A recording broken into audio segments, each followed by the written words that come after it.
For 60 years, shortwave radio connected America to the entire planet. A family in Ohio could turn a single dial in their living room and hear a live broadcast from London, Moscow, or Buenos Aires. No cable, no satellite, no permission required. Millions of people tuned in every single night, treating a wooden box with glowing tubes as their only window onto a world their own government couldn't filter. So why did the entire medium collapse in under a decade? And why are algorithmic trading firms today quietly fighting the Federal Communications Commission over the exact same frequencies that broadcasters abandoned as worthless? This story doesn't start with the collapse. It starts with a mistake nobody thought was a mistake at the time. In 1912, in the aftermath of the Titanic disaster and a wave of public panic about unregulated wireless chaos, Congress passed the Radio Act to bring order to the airwaves. Military and commercial operators kept the valuable low frequencies, the spectrum everyone assumed mattered. Amateur radio hobbyists were treated as a nuisance, cluttering the airwaves, so lawmakers banished them above 1.5 megahertz, into frequencies the scientific establishment openly dismissed as a useless electromagnetic wasteland. Nobody in a position of authority expected those signals to travel more than a few local miles. Picture the room where that law was written. Serious men in serious suits, certain they understood the physics of radio waves completely. They weren't villains, they were simply confident in the wrong direction. And confidence in engineering is often the most expensive mistake there is. By 1921, amateur operators organized through the American Radio Relay League proved every one of those experts wrong. Using homemade equipment and a fraction of the power that commercial broadcasters required, they bounced signals off the ionosphere and made contact across the Atlantic Ocean, something the official spectrum planners had declared physically impossible on those frequencies. But this wasn't even the part that changed everything. The discovery that shortwave frequencies could refract off the upper atmosphere and travel thousands of miles triggered an immediate land grab. Governments, militaries, and corporations scrambled to claim spectrum that had been dismissed as worthless just a decade earlier. Overnight, the wasteland became the most valuable real estate in global telecommunications. Throughout the 1930s and 40s, affordable consumer radios with shortwave bands transformed the ordinary American living room into a window on the world. Families could skip domestic programming entirely and tune directly into broadcasts from Europe, Latin America, and Asia, hearing perspectives their own newspapers never printed. The hobby of DXing, listening for distant, hard-to-catch stations, became a genuine cultural phenomenon.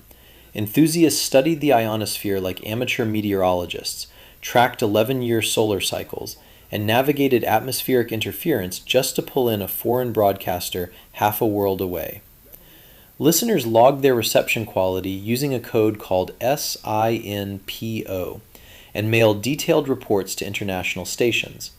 In return, those stations mailed back QSL verification cards, small printed postcards that became prized collectibles, physical proof that someone sitting in a farmhouse in Iowa had truly heard a transmitter in Lagos or Quito.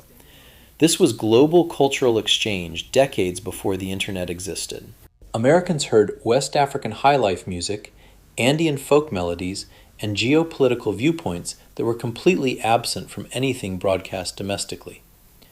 Nothing captures that golden era better than the Zenith Trans-Oceanic, a radio nicknamed the royalty of radios by collectors and engineers alike. Commander Eugene McDonald, Zenith's founder and an avid yachtsman, personally ordered his engineers to build a portable receiver tough enough to pull in shortwave broadcasts from the middle of the open ocean.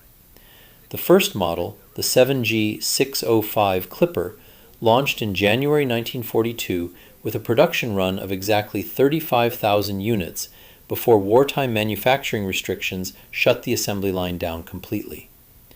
Early units featured a small sailboat etched delicately into the speaker grill cloth. After Pearl Harbor, Zenith swapped that sailboat for a B-17 bomber. That single design decision, made inside a factory boardroom, tells you everything about how fast an entire nation's psychology can shift in a matter of months. This is where the story turns uncomfortable. During World War II, the United States government turned civilian shortwave technology into a deliberate weapon of psychological warfare. Voice of America launched its first German-language broadcast in February 1942, transmitting directly into Nazi-occupied Europe, past every checkpoint and border guard, straight into private homes.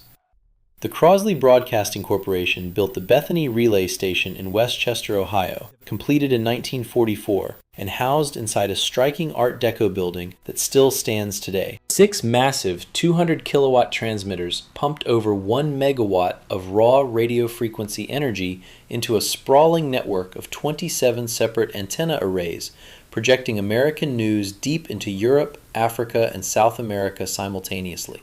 Adolf Hitler reportedly referred to the station's broadcasters personally as the Cincinnati Liars. Think about that nickname for a second. A dictator controlling an entire continent's information supply was frustrated enough by a radio station in Ohio to give its staff a personal insult. When the Cold War settled in, shortwave became the primary instrument for piercing the Iron Curtain. Voice of America, Radio Free Europe, and Radio Liberty targeted millions of listeners trapped behind Soviet censorship, offering the only independent news many of them would ever hear. Moscow answered with an enormous network of jamming transmitters, designed purely to drown out Western signals through sheer brute force interference. To overpower that blockade, the Kennedy administration commissioned the Greenville transmitting station in eastern North Carolina in 1963. The complex cost $23 million, covered over 6,000 acres of rural land, and produced 4.8 million watts of total broadcast output, the equivalent power of 96 top-tier domestic AM stations all running at the exact same moment. That decision looked small at the time, just another line item buried inside a Cold War infrastructure budget. It wasn't small at all. Greenville doubled America's global shortwave reach overnight and guaranteed that millions of people living under authoritarian information control had access to at least one independent news source they couldn't easily silence. Somewhere behind the Iron Curtain, a teenager hunched over a homemade receiver picked up a signal that had crossed an ocean specifically engineered so his own government couldn't stop it from arriving. For a while, the shortwave world genuinely seemed untouchable. The global audience peaked between 1989 and 1990, right as the Berlin Wall came down and an entire ideological order collapsed in real time. The BBC World Service alone estimated 120 million weekly listeners worldwide during that period. Then the Cold War ended, and without a global ideological standoff to justify the enormous cost, Western governments started asking an uncomfortable question out loud.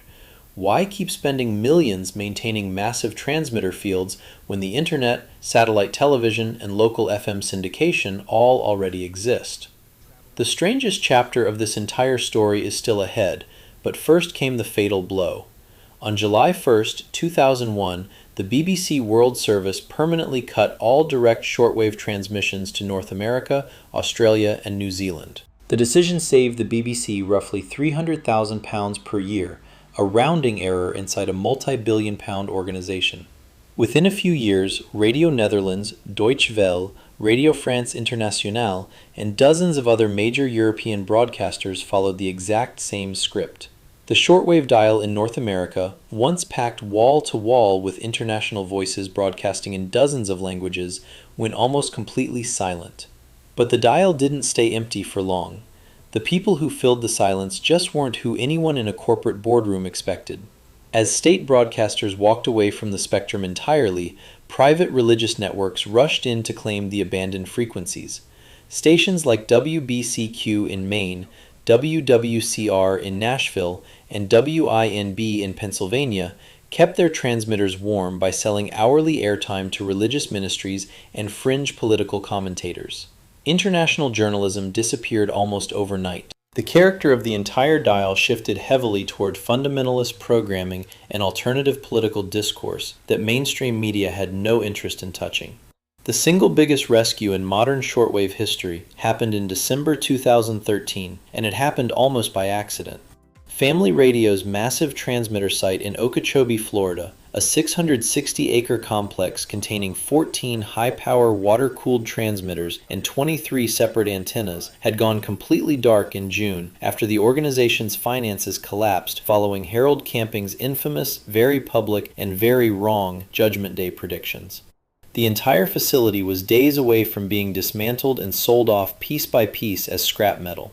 Jeff White, founder of the small independent station Radio Miami International, personally purchased the whole complex and relocated his entire WRMI operation from Miami to Okeechobee, single-handedly preserving the largest privately owned shortwave station anywhere in the Western Hemisphere. You would think someone inside a federal agency would have raised a hand sooner to save infrastructure of that scale. Nobody did.